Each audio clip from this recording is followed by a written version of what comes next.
Hello, this is T-AngelGaming, and I would like to welcome and thank you for joining me tonight. I'm so excited to share with you the very first glimpse into my new story, Phantom's Inn. This prologue is where the journey begins, where shadows stir, where whispers linger, and the atmosphere of mystery takes hold. As you listen, I invite you to step inside the inn's dimly lit halls, to feel the weight of silence, and to sense the secrets waiting just beyond the threshold. Stories are meant to be experienced, not just read. And tonight, I want you to experience the mood, the tension, and the haunting beauty that inspired this tale. So settle in, let your imagination wander, and allow me to open the door to Phantom's Inn.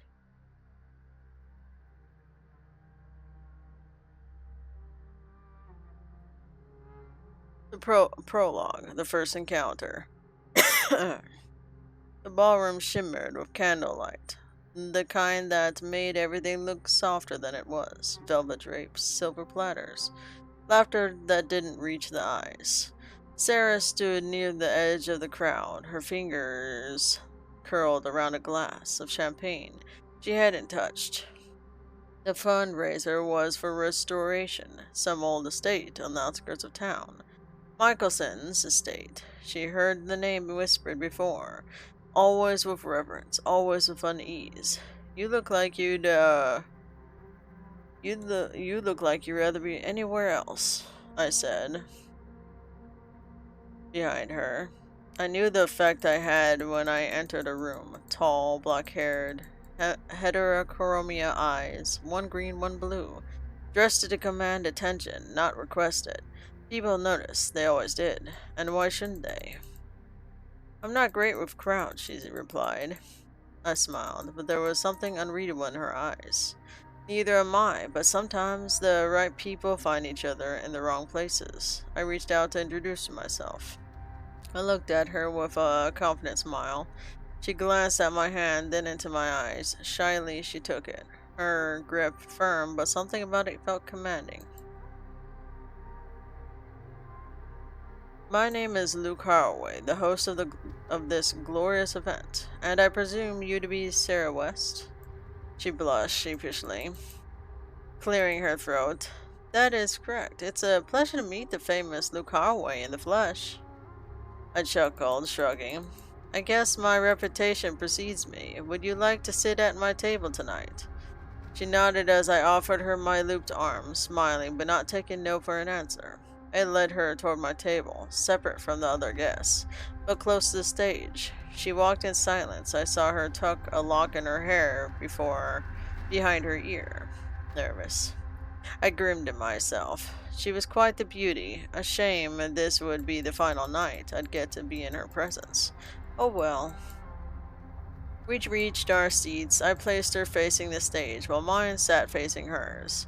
I waved a waiter over with appetizers as my right hand began announcing the evening's. My right hand man began announcing the evening's festivities. Excuse me. I let this voice fade into the background, focusing instead on her. She was transfixed by this stage. I popped a cherry tomato into my mouth, studying her. Finally, she noticed.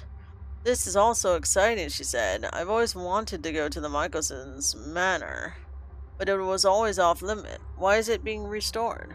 I sighed. The mansion was owned by the Michelsons and my mother, who inherited it, and my brother, who inherited it. They all passed long ago. I recently decided to remaster it into a more modern style, without completely removing the looks of the past, if you understand my meaning. She tilted her head thoughtfully, then she smiled widely. Absolutely, it only makes sense. The past would have done so much wear and tear to the structure. It's great that you also wish to preserve the history of it. I hope I'll have the honor of stepping foot inside. I smiled, relaxing my shoulders, saying nothing in return. You have no idea how right you may be, once I figure everything out first. I opened my mouth to reply, but a voice interrupted. Now, to introduce you to our gracious host, Luke Haraway. I grunted in frustration. Well, it couldn't be helped. I stood, but before leaving, I said, "It was a pleasure meeting you. I hope you enjoy the rest of the event. Oh, and thank you ever so much for the generous donation. I'll be sure to send over a thank you basket on your return flight home." She smiled at me, I bowed, and left without waiting for a reply. I walked toward the stage, clapping and smiling as I passed. I glanced over my shoulder. She was still watching me, beaming, her hands coming together in applause. I felt her gaze linger.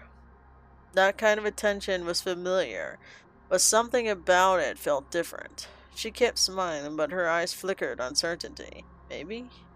I'd seen that look before. Empaths always sense more than they should. I turned back to the stage, letting the moment pass as I addressed the crowd. I began listing the donors when I said her name. She startled slightly. I caught the blush rise in her cheeks as she stood and curtsied. Eyes locked on mine. I held her gaze a moment longer than necessary before turning back. "And now it's time for the food to be served," I announced. "After that, we will be auctioning off memorabilia from the manor itself. If you'd like to give a little extra and own a keepsake, we'll hand out the cards after dinner. Then there will be music, eventually leading to ballroom dancing. If you brought a guest, remember to ask them to dance." She frowned at that. I noticed her fiance hadn't come. She mentioned business. I followed her gaze toward the front of the stage. A cluster of NYPD officers stood there, stiff-backed and watchful. Security, donors. I made a mental note. They were good at what they did, and tonight I needed everything to go exactly as planned. I watched Luke Haraway walk toward the stage, clapping and smiling as he passed. Glanced over his shoulder, a slight smile on his lips. Chill ran through me. I kept smiling at him. However, I turned my attention to the stage.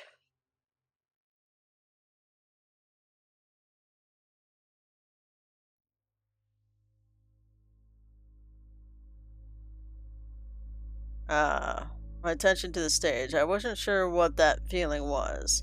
I'd always been empathic, but this felt off. I sighed, shrugging as the sensation passed, as swiftly as it came.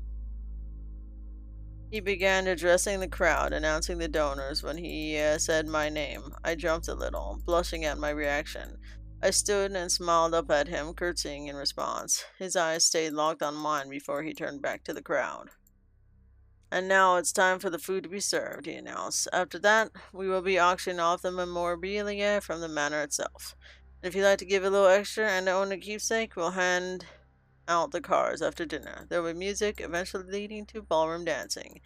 If you brought a guest, remember to ask them to dance." I frowned at the last part. My fiance had decided to stay home and take care of business, so I was there on my own.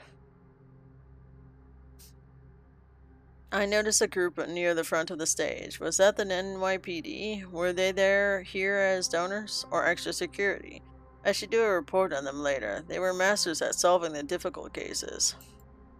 One man stood out. He had a dark brown, almost black hair, a prominent chin, a well-kept goatee, and a straight, modest nose. But it was his piercing blue eyes that caught me, especially against the contrast of his hair. He saw me watching him. I blushed and panicked. Oh no, he saw me gawking like an idiot.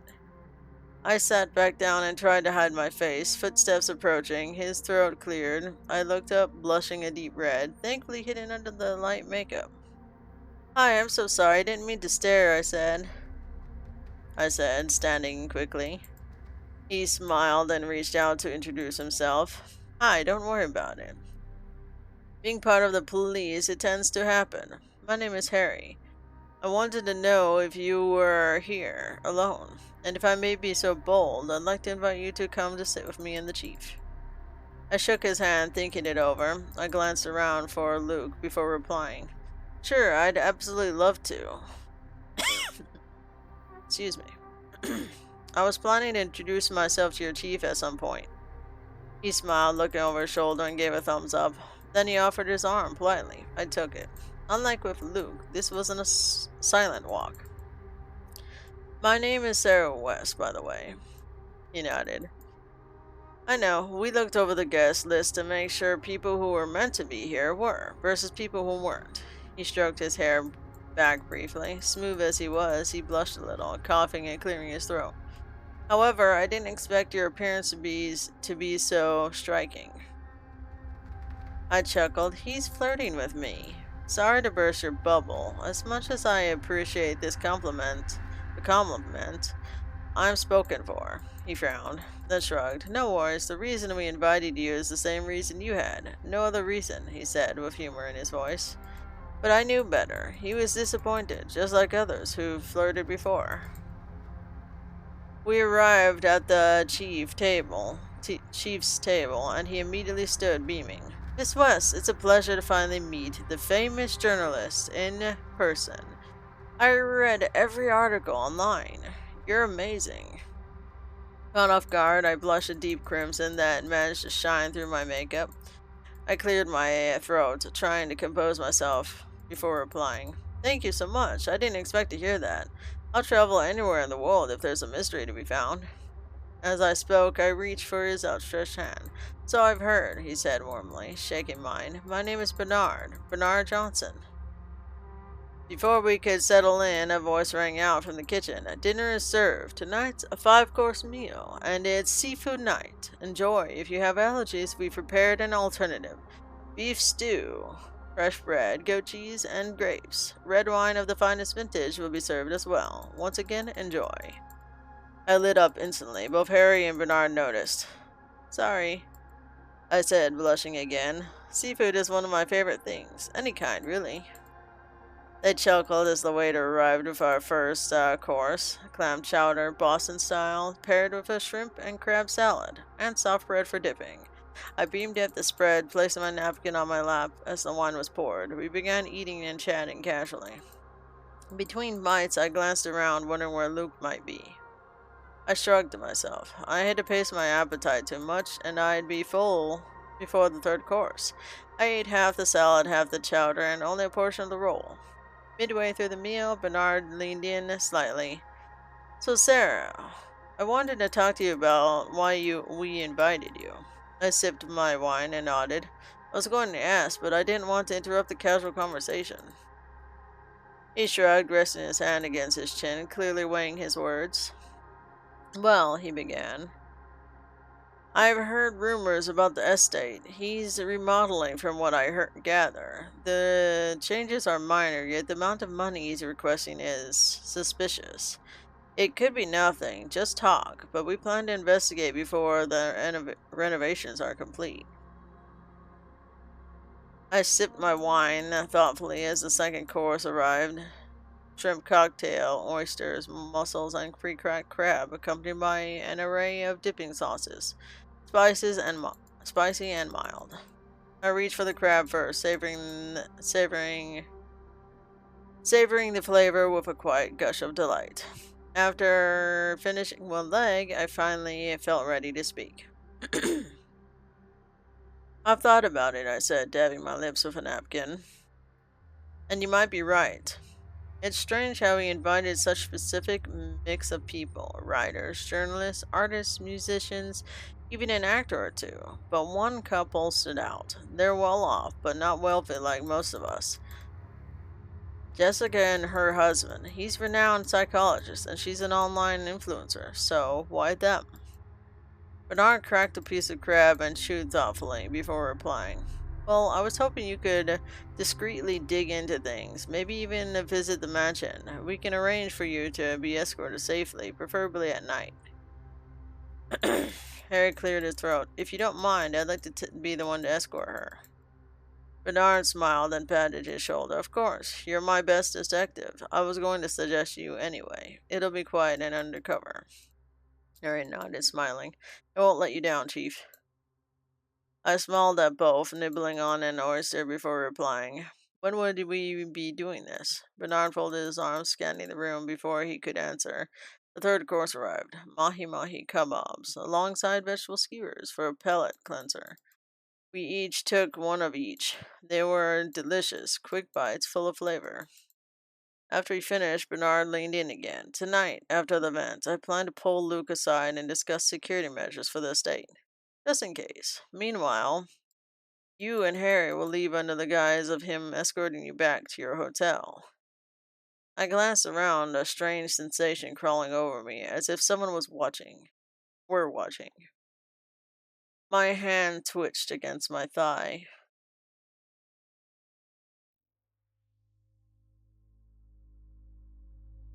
Just as I was processing Bernard's words, a hand touched my leg. I flinched. Sorry, I murmured, recovering quickly.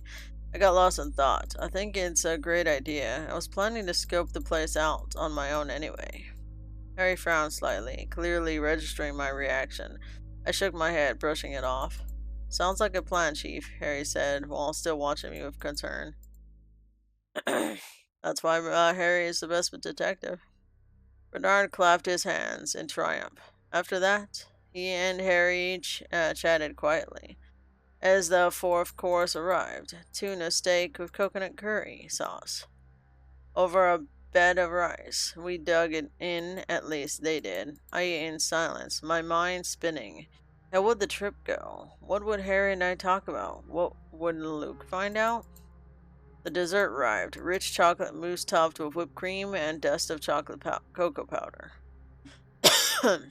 What a dessert to end a great meal, I exclaimed. Yes, I quite enjoyed it myself, came a familiar voice behind me.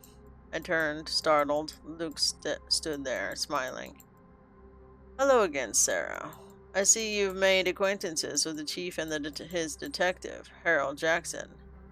May we speak in private? I blushed at the sudden interruption, glancing at Bernard and Harry. Both looked uneasy. Luke, however, wore a confident, almost rehearsed smile. Oh, it's nothing to worry about, he said smoothly. I just wanted to give you the first pick of the auction. I imagine you'll head home heading out after dinner, and don't worry, there's no charge. You gave the largest donation, it's only fair. I gave a slight shrug, finishing the last bite of mousse before rising. Luke offered his arm. I hesitated, then took it. Something about him felt different. His charm had a sharper edge now.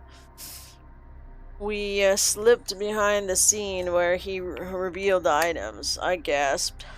Some were stunning. Like what you see, he asked, chuckling. Go ahead, take a closer look. Choose your favorite from the list of 11. I stepped forward, an old painting of a family and their servants, a teddy bear from the early 1900s, and a locket left open, showing a man who resembled Luke, a woman, and a young girl. I lingered on the locket, drawn to it. The girl's eyes, though, faded with age, seemed to pierce through the glass. Not familiar, just unsettling, as if she were looking directly at me, watching. I heard Luke exhale slowly. Oh, Luke said, noticing. That one caught your eye. It's belonged to my great-great-grandfather. That's him, his daughter, and the daughter's mother. I turned to him, puzzled. Why would you part with something so personal? He hummed, thoughtful. I never met him. The locket passed down through the generations, but I have no real attachment to it. I'd rather find a home where it's appreciated. Would that be yours? I glanced at the other items, but none held the same pull. I nodded slowly. I think so, yes. Will it come in a protective case like this? He placed a hand on my shoulder. I shivered. Yes, he said, voice low, and I'll have it delivered to your home tomorrow with a bouquet and a thank you note. He squeezed my shoulder gently. Something about the gesture lingered, too familiar, too rehearsed. I looked back at the locket. The girl's gaze hadn't shifted, yet I felt watched. The air around it felt heavier now, like it carried more than memory.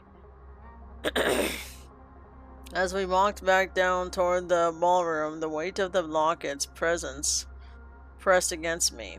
Luke's demeanor, the curated guest list, the sudden generosity, it all felt orchestrated. Harry caught my eye from across the room, his expression open, concerned. I smiled faintly, but the warmth I'd felt earlier had cooled. Maybe I shouldn't go tonight. Excuse me. I returned to my seat, confused and unsettled by everything. I'd felt around Luke. His charm had shifted to polished, too deliberate. I glanced at Bernard and Harry, both watching me with quiet concern. Clearing my throat, I leaned in. I'm having second thoughts about the trip to the estate. I've got a bad feeling, and I never ignore my gut when it speaks. You understand, right? They exchanged glance. But I could, I could, in, oh, they exchanged a glance before I cut in before either could respond. I'll still dig into the history for you, just not in person, but I'd like to make it up to you. Maybe I could write a piece on your NYPD force and Harry for solving the most bizarre and difficult cases. Bernard hummed thoughtfully. Harry's gaze stayed on me, steady and concerned. I shook my head gently. I understand, Sarah, Bernard said. I'm sorry if we put you in an uncomfortable position, and yes, I'd love the information you can find. Any information you can find. I'd love the information you can find. I'll call you about the interview soon. Harry stayed silent in his eyes, a flicker of something softer. Compassion, I think, but it was hard to tell. I hope this won't be our last meeting, he said quietly, and I hope you're okay, Sarah. I smiled at him, grateful for the warmth in his voice. As I stood to leave, Bernard raised a hand. Sarah, I think it's in your best interest if Harry still escorts you back to the hotel. It's late, and you never know who's lurking in New York at this hour. I considered it, then looked at Harry and shrugged. If it makes you any feel better, sure, but I do know how to look out for myself, you know. I've done late-night investigations in far sketchier places. They both chuckled as I struck a mock tough pose, arms crossed and chin lifted. I turned to Bernard with a smile. Thank you for keeping me company tonight, both of you. It made the event feel a lot less lonely.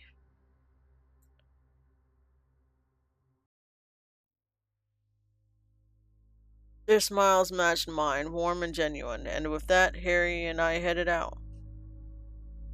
I hadn't driven in tonight. Luke had sent a limo, so instead we took Harry's car, a sleek black Corvette. My eyebrow lifted in surprise. Harry caught the look and grinned. What? Didn't expect a cop to earn enough for this kind of car? I coughed, embarrassed by my reaction. Harry waved it off with a grin. No, I was only kidding. It was a gift when I became head detective. Bernard gave it to me. No need to be embarrassed. I smiled, eyes drifting over the sleek black Corvette as he opened the door for me, like a gentleman. I slid into the passenger seat, still admiring the car. I will say, you have taste. You have taste. I love Corvettes, though my fiancé refused to let me have one. He's convinced I wouldn't be able to handle the speed. I pouted at the thought, which made Harry laugh genuinely. Well, enjoy the smooth ride in mine tonight, he said, starting the engine. It purred to life like a big black cat. As we pulled away, I glanced back at the event building. Luke stood outside, watching the car. His smirk held no humor. I shivered and looked away. We drove in silence, the warmth of the car and Harry's presence settling around me like a blanket. Outside, the city blurred past, then in the distance I saw the island where the mansion stood. My eyes narrowed, drawn to a single lit window above the front steps. A figure, small, still, a little girl. I blinked. She was gone. Harry's voice broke the quiet. So, I know you're spoken for, but I wanted to be bold and ask, would you like to get a cup of coffee with me sometime? I mean, when you're back in New York for the interview. His question pulled me from a lingering chill. I smiled, tilting my head. He tapped his finger nervously on the steering wheel. I giggled. Sure, we can, if I have time. If not, you could always bring one to me and Bernard and join us for the interview.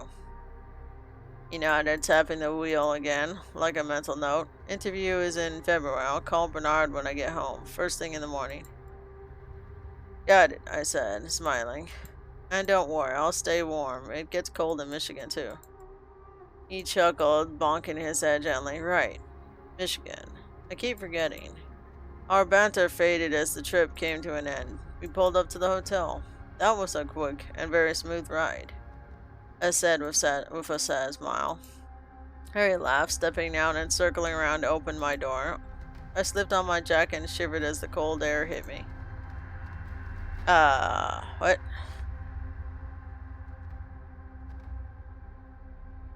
Oh, here we go. He closed and locked the door. What? He closed and locked. Well, I don't know why it's doing that. He he closed and locked the door of the car, then turned towards me. Why are you coming with me? I asked, surprised. He smiled. To make sure you get to your room safely. Of course. I looked at him, puzzled. Now, Mr. Jackson, I'm fairly certain the hotel staff won't eat me, I said with a giggle. He blushed slightly. Oh, come on. Humor me, please. I shook my head with a smile. Fine, but only to the desk. My room's the first one on the ground floor. He sighed dramatically and shoved his hand into his trench coat, grumbling like a scolded child. He was so easy to be around, so easy to joke with. It felt like I'd known him forever. That was strange, comforting, a little crazy. We headed to the desk. Harry lingered to the side as I checked in. The hotel manager looked up and immediately recognized him. Oh, hello, detective. What brings you here? Harry stepped forward, suddenly formal. I was escorting Miss West by order of the chief. I glanced at him, amused by the shift in tone. Oh, is that so? The manager said with a smile. Well, she was in good hands. There isn't a more protective person than Harry here. You have a good evening, Miss West. I smiled, accepting the key card. It was an eventful night, that's for sure. But I did enjoy most of the town hall events.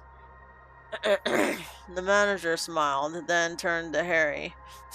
That's good. I heard there was a big event about an estate tonight. I smiled briefly, yawning. Well, I must be going. I've got a flight to catch in the morning.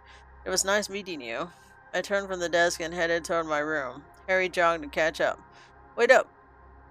I wanted to give you my number in case you get info about the case we're working on. I blinked sleepily. Oh yeah, that would come in handy, huh? Good thinking. I stopped at my door. Well, this is me. Good night, Harry. It was a pleasure meeting you both. I opened the door and stepped inside. Good night, Sarah. Have a safe flight home. As he said it, I heard the sadness in his voice as I shut the door slowly and leaned against the door gently behind me. A soft click echoing louder than expected in the quiet room. The warmth from Harry's presence faded quickly, replaced by the sterile hush of a hotel air and the faint hum of the heater kicking on. I dropped my bag onto the armchair and stood still for a moment, letting the silence settle. The room was cozy, earth-toned, walls a modest desk, a single lamp casting a golden glow. But something felt off. Not wrong exactly, just slightly misaligned. Like a picture frame tilted a few degrees too far. I walked to the window and pulled the curtain aside. The street outside was quiet, and the town hall just visible in the distance. Luke was gone, but the memory of his smirk lingered like a fingerprint on glass. I turned away and spotted the welcome basket on the desk. Fruit, bottled water, a folded note.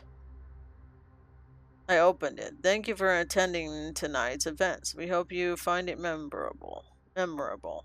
That word sat strangely. I glanced at the fruit.